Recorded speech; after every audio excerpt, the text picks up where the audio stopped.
भोगोगे तुम। ये जो निकलता है ना भोगोगे, ये अकाट्य होता है। क्योंकि किसी का भी हृदय, मान लो किसी भी जीव जंतु को आप कष्ट दें और उसका हृदय आह भर जाए, तो वो आह वज्र की लीक है, तुम्हें भोगना पड़ेगा। वो आह किसी की ना लेना जिंदगी। कोई ऐसा कोई आह भर करके कह दिया तुम समर्थ हो, हम तो कुछ कर नहीं सकते, वो अंदर से दुखी, फिर तुम्हारी सामर्थ्य काम नहीं करेगी, मिट्टी में मिला देगी। ऐसा नहीं कि आप जो कर रहे हैं कोई देख नहीं रहा, कोई हिसाब किताब नहीं, जो कर रहे हैं अवश्य में भोक्तव्यम, बहुत सावधान।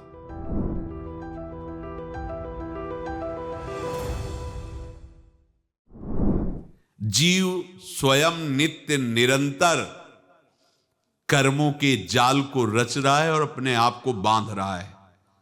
आपको मुक्त होना है, बंधना नहीं है।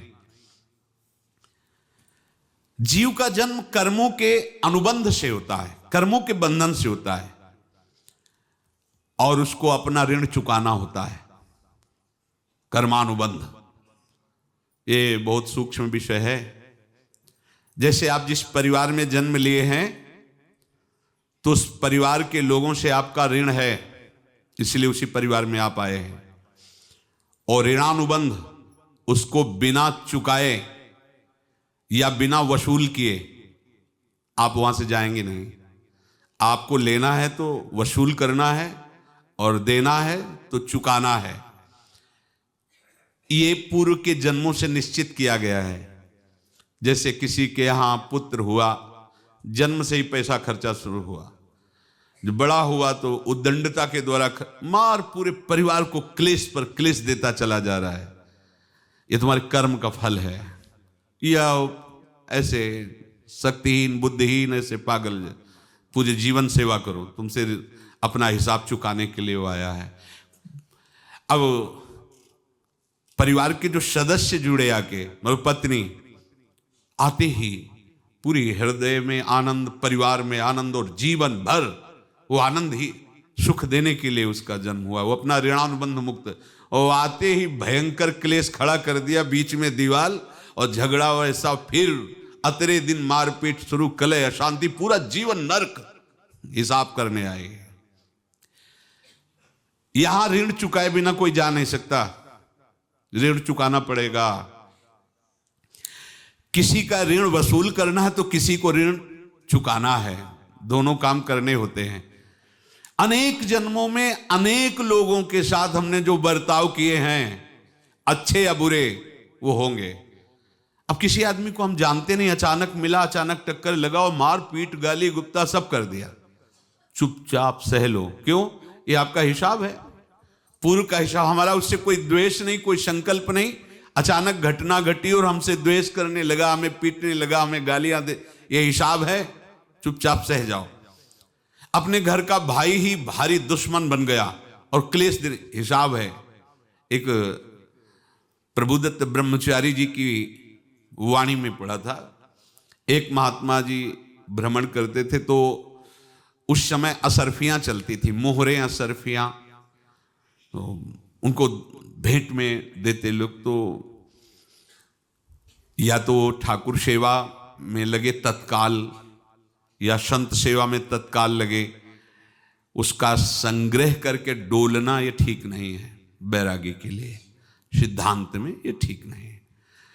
तो जब 2, 4, 6, 8 ऐसे मोहरे हुई, तो उन्होंने विचार किया कि और भ्रमण करके जब काफी मोहरे हो जाएंगी तो प्रयागराज में जब कुंभ पड़ता है, एक बार पूरे सब अखाड़े के संतों को, अलग अलग संप्रदाय सब संतों को बुलाएंगे और सबको पुआएंगे।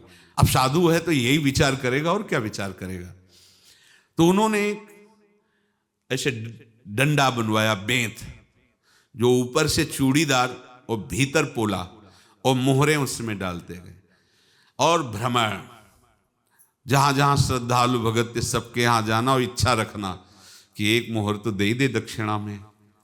कामना कोई भी हो वो बांधती ही है, ध्यान रखना। इसीलिए प्रभु जो चाहे वो करे, अपनी चाह नहीं रखनी चाहिए, अपनी चाह प्रभु की चाह में मिला देनी चाहिए। धीरे धीरे वो छड़ी भर गई। भ्रमण करने वाले महात्मा चूड़ी लगाई, इंतजार करते रहे। जब प्रयाग का कुंभ पड़ा तो चले। तो रास्ते में एक गांव में पूछा जाता है, जैसे कहीं रुको कि कोई श्रद्धालु ऐसा है जो संत सेवी है। तो कुछ लोगों ने बताया, हाँ एक परिवार है बहुत संत सेवी है और आपको मिलाते हैं उनसे। आइए महाराज, घर में रुका, खूब अच्छा हलवा पूड़ी पवाया और जो घर के मालिक थे चरण दबाए। चरण दबाते दबाते उनकी दृष्टि पड़ी उस डंडे पे। उनका इतना मोटा और ऊपर से कुछ चूड़ी सी भी नजर आ रही, इस डंडे में तो कोई रहस्य है ही है। अब महात्मा जी को खवा पिला के सुला दिया। महात्मा जी जब सो गए तो पत्नी से धीरे से कहा, वो डंडा लाओ बाबा जी का। डंडा, वो चूड़ीदार जो ही खोला पलटाया तो सैकड़ों मोहरे। ऐसे संत रोज पधारे भगवान, तुम आनंद हो जाए फिर क्या। पत्नी से कहा, नाप के कंकड़ लाओ। वो तो महात्मा जी तो खाए खीर पूड़ी, आराम से सो रहे। रात में पूरी प्लानिंग करके उसमें कंकड़ भर के चूड़ी लगाकर सिराने रख दिया, सारी मोहरें हटा ली।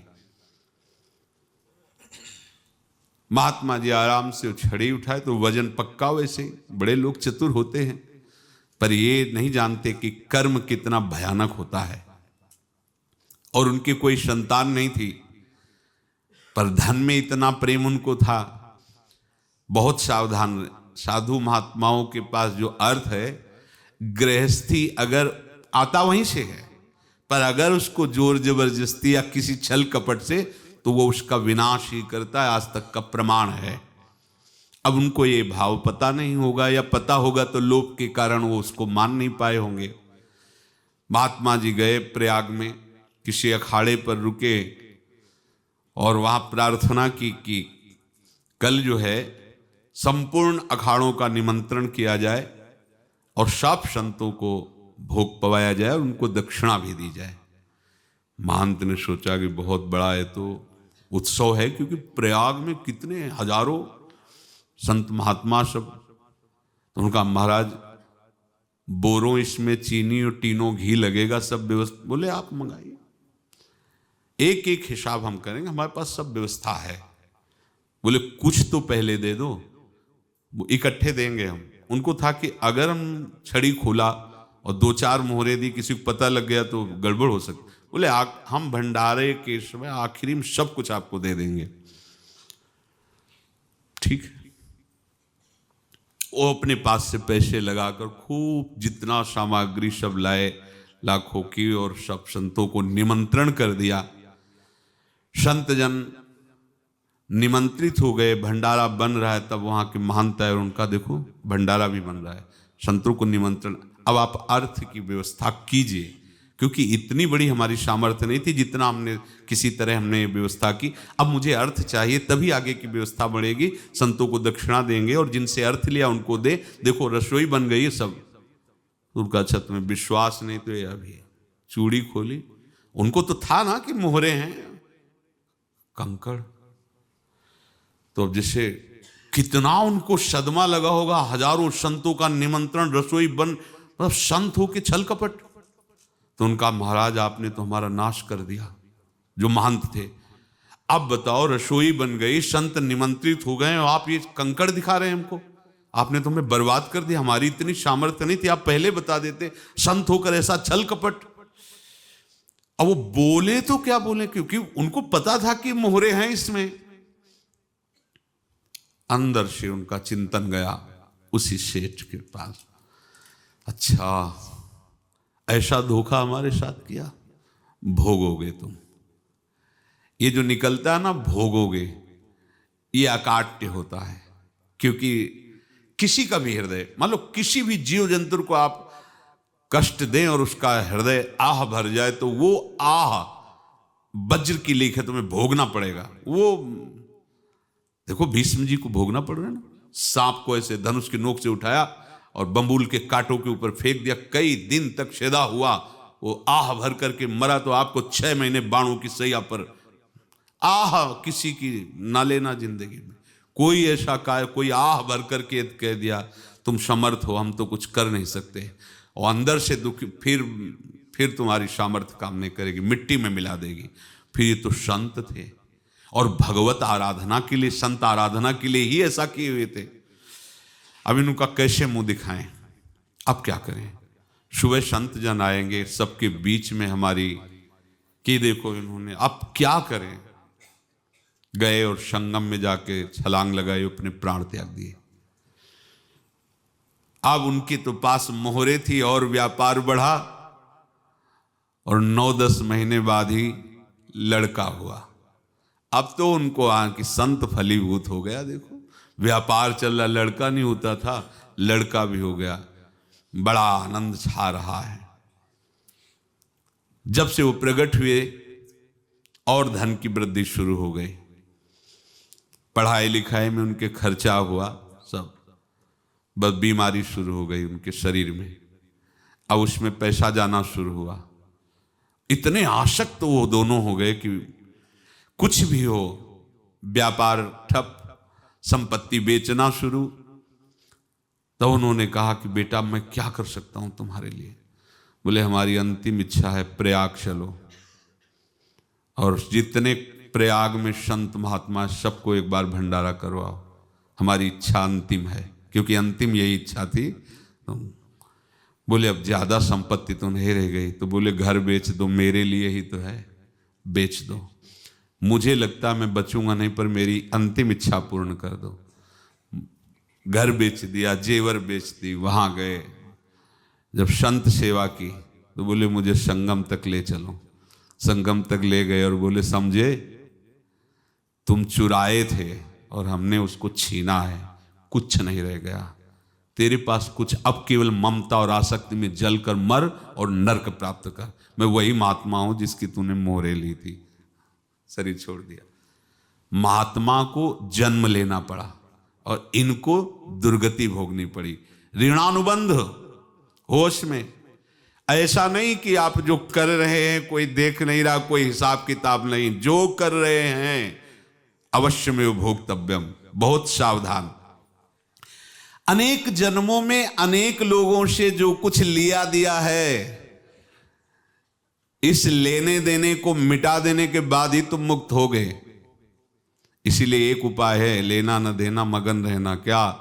मालिक को समर्पित हो जाओ, मालिक को अपना माना हुआ समर्पित कर दो, खत्म। अहम त्वाम स्वरूपापेभ्यो मोक्षयिष्यामि, सब खत्म, आगे पीछे लेना देना सब खत्म। एकादश स्कंद में भगवान श्री कृष्णचंद्र जी ने कहा, जो मेरे चरणों का आश्रय लेकर भक्त मेरा भक्ति करता है, उसके पितृ ऋण, मातृ ऋण, देव ऋण, ऋषि ऋण, सब ऋणों से मैं मुक्त कर देता हूं। बस यही एक उपाय है जो इसके बंद करने का उपाय भक्तों के लिए है, वो यही है, भगवान की शरण में होकर अपना माना हुआ पूरा भगवान के अर्पित कर दो। अर्पित करने का तात्पर्य उसमें अहम हटा दो। त्वदीयं वस्तु गोविंदम तुभ्यमेव समर्पये। जिनसे तुमने सेवा करवाई है उनकी सेवा करनी पड़ेगी, जिनसे तुमने जो कुछ लिया है उनको देना पड़ेगा। ये लेने देने का व्यापार जब तक समाप्त नहीं होगा तब तक तुम्हारा जन्म मरण चलता रहेगा। अब आपको यहां समझना है, यदि आपसे किसी ने पैसे लिए बेईमानी करके नहीं दे रहा है तो आप उसको गाली मत दीजिए, आपने बेईमानी की थी इसलिए आपकी बेईमानी हुई है, ले गया, कोई बात नहीं है, बंधन से मुक्त हुए, जो बोझा था चला गया। उसको ऐसा ना देखे कि ये बेईमान हमारे रुपए मार लिए, अब जो कुछ होगा देखेंगे। अगर आप आगे नया कुछ करते हैं तो फिर आगे का हिसाब आपको भोगना पड़ेगा, ध्यान रखना। ऐसा नहीं है कि आपको भोगना नहीं पड़ेगा। एक ही उपाय है कि अब जो शरीर धारण किए इसी में जो भोग ले, आगे ना होना चाहिए। तो क्या करे? सर्वतो भावेन भगवान की शरण ले ले। ये तो सर्वाणि कर्माणि मयि सन्न्यस्य मत्पराहा अनन्येनैव योगेन माम ध्यायन्तु उपासते तेषामहं समुद्धर्ता मृत्यु संसार से। ये बड़ा कठिन है पार होना, कोई छोटी मोटी बात है। एक महात्मा बाल्यावस्था से भजन करते थे, शालिग्राम भगवान पास रखते थे और उन्हीं की आराधना करके बस पाठ नाम जप और भ्रमण करते थे। यौवन अवस्था थी, गंगा जी के किनारे अपने ठाकुर को विराजमान करके स्नान करने के लिए कपड़ा ही उतार रहे थे कि 90 लोग आ गए, भाला तलवार सब ले, मारो मारो इसको मारो, घेर लिया। तो उन्होंने हाथ जोड़कर कहा हमने क्या अपराध किया, कोई सुन ही नहीं रहा। तो उन्होंने कहा मार तो डालोगे ही आप 90 लोग, हम कोई अस्त्र शस्त्र तो लिए नहीं, एक बार हमें गंगा में डुबकी लगा देने दो और अपने ठाकुर को स्नान करा देने दो, फिर इसके बाद आप मार देना। भगवत इच्छा से वो लोग रुक गए, स्नान किया और अंदर से प्रार्थना की, प्रभु ये क्या लीला है आपकी, आपके सिवा मेरा कोई है नहीं और ये मुझे मारना चाहते हैं। तो भगवान ने जानते हो क्या कहा उनके अंतर में, तुम मेरे में ध्यानस्थ हो करके शरीर को छोड़ो, ये लोग मारेंगे, ये मेरे भजन का फल है कि तुम्हें 90 जन्म नहीं लेना पड़ेगा, एक ही जन्म में 90 मिलके, तुमने 90 हिंसा की थी पूर्व में, तो तुम्हें 90 बार जन्म लेना होता और एक एक करके मारते। ये मेरे भजन का प्रताप है कि एक बार में ही 90 का हिसाब हो जाएगा। तुम आंख मूंदो, मेरे ध्यान में मगन रहो, मेरे प्रताप से तुम्हें कोई चोट नहीं होगी और स्वाभाविक मूर्छावस्था में प्राण तुम्हारे छूट जाए। ऐसा ही हुआ, ऐसा हुआ। तो ये बात समझ लो कि ये जो कर्मानुबंध है, ऋणानुबंध है। अब देखो, अगर शाप महात्माओं ने दिया कि तुम्हारे वंश का इससे विनाश होगा, तो भगवान भी परम धाम जा रहे तो उसी कील से, बाण की नोक में जो मछली लील गई थी छोटा कण, उसी से की नोक बनाई और उसी नोक को प्रहार किया, भगवान के श्री चरण में वही बाण की नोक लगी और भगवान ने स्वीकार किया ना। भगवान का बड़ा लीला विचित्र है। अगर छुप करके उधर रामावतार में बात, तो इधर ऐसे स्वीकार किया है भगवान ने। ऐसा कहीं नहीं दिखाया कि मैं भगवान हूं तो मैं अपने लिए, ऐसा नहीं दिखाया। नारद जी का हित किया पर नारद जी ने श्राप दिया तो भगवान ने स्वीकार किया। बंदरों ने ही सहायता की, जैसा बोले थे वैसा। ये लीला इस शरीर में भोगनी पड़ेगी। हाँ, ज्यादा को कम में भुगता देंगे, पर अब अगला शरीर ना मिले इसके लिए सर्वतो भावेन भगवान के आश्रित हो जाए। जैसे आपने दुकान फैला रखी है तो उसमें दो काम होते हैं, लेना और देना। किसी को उधार दिया है तो हमें उसे लेना है, और कोई नगद देकर सामान ले रहा है तो उसे सामान देना है, या उधार लिया है तो हमें उधार देना है। अब अगर दुकान बंद करनी है तो तुम्हें देने वालों पर जोर देना है, लेने वालों पर जोर नहीं। लेने वाला तो जाओ हम क्षमा किया, समर्पित किया, हमारा कोई संबंध नहीं, खत्म हो जाए, वो खुशी हो जाएगा। लेकिन देने वाला तुम अगर दुकान भी उठा दोगे तो जहां भी रहोगे तुम्हारे पास वो आएगा, लाइए हमारा। तो देने पर नजर रखिए, जिसका जिसका हिसाब है वो आपके सामने आता जाए, हटाते जाओ। लेने पर नजर मत रखिए और दुकान फौरन उठा दीजिए, नहीं अगर लेते देते रहे तो चलता रहेगा। आगे चलकर कुछ लेना न देना, मगन रहना बस अपने प्रभु के चिंतन में। अब हम कैसे जाने कि किसको क्या देना है, हमें क्या पता? तो हम पूरा हिसाब जिनको पता है उनको दे देते हैं, समझ रहे हो? उनको पता है क्या लेना है क्या देना है, तो इनके पास पहुंच गए या सरकारी हिसाब से सब बराबर कर देंगे। हमको अपनी जिम्मेवारी इनकी चरणों में समर्पित कर देना है, तभी हम जीवन मुक्त होंगे। ये रहस्य की बात है। प्रभु कह रहे हैं, यस्य सर्वे समारंभाः काम संकल्प वर्जिताः ज्ञानाग्नि दग्ध कर्माणं तमाहु पंडितम बुधाः। जिसके संपूर्ण कर्मों के आरंभ संकल्प और कामना से रहित हैं, तथा जिसके संपूर्ण कर्म ज्ञान रूपी अग्नि से जल गए हैं, उसको ज्ञानी जन भी पंडित कहते हैं, बुद्धिमान कहते हैं। पूज्य श्री भाई जी महाराज कह रहे हैं, जैसे वहां ज्ञानाग्नि से दग्न कह रहे हैं, तो अपने वृंदावन वासियों का प्रेमाग्नि से सब कर्म संस्कार दग्न होते हैं। जिस समय आपके हृदय में भगवत प्रेम का प्रादुर्भाव होगा तो लेश मात्र कभी तुम्हें दुख नहीं भोगना पड़ेगा। प्रेम का प्रादुर्भाव होते ही दुख का नाश हो जाता है, महासुख। जब प्रेम का प्रादुर्भाव होगा तो समस्त पाप भस्म हो जाते हैं, अशांति नष्ट हो जाती है, संसार ज्वाला स्पर्श भी नहीं कर सकती है। जब भगवत प्रेम का प्रादुर्भाव होता है